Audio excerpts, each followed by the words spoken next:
ইরানের সেনা সংশ্লিষ্ট ১ ডজনের বেশি কোম্পানির উপর নিষেধাজ্ঞা দিয়েছে যুক্তরাষ্ট্র। এর মধ্যে ভারতের ৩টি কোম্পানি রয়েছে। স্থানীয় সময় বৃহস্পতিবার এ নিষেধাজ্ঞার বিষয়টি জানায় আমেরিকার অর্থ মন্ত্রণালয়। ভারতীয় সংবাদ মাধ্যম এনডিটিভির প্রতিবেদনে বলা হয়, ইরানের সামরিক বাহিনীর সঙ্গে অবৈধ বাণিজ্য থাকা এবং ড্রোন সরবরাহের কারণে ভারতের ৩টি কোম্পানির ওপর নিষেধাজ্ঞা দেওয়া হয়েছে। যুক্তরাষ্ট্রের অর্থ মন্ত্রণালয় জানায়, ইউক্রেন যুদ্ধে রাশিয়া ইরানের কাছ থেকে যেসব ড্রোন পেয়েছে তা গোপনে বিক্রিতে সহায়তা করেছে নিষেধাজ্ঞা পাওয়া কোম্পানিগুলো।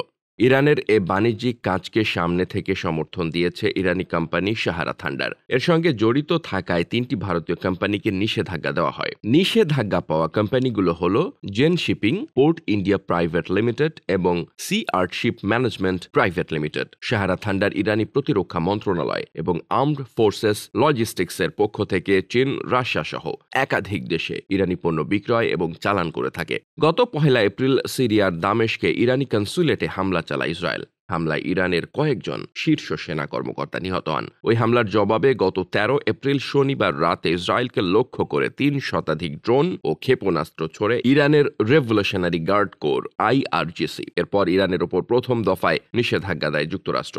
গত ১৮ এপ্রিল যুক্তরাষ্ট্রের অর্থ মন্ত্রণালয় ইরানের ১৬ জন এবং ২টি প্রতিষ্ঠানের উপর নিষেধাজ্ঞা দেয়। নিষেধাজ্ঞাপ্রাপ্ত ব্যক্তি ও প্রতিষ্ঠান ইরানের ড্রোন কার্যক্রমের সঙ্গে সরাসরি জড়িত। Desk report, বার্তাবাজার।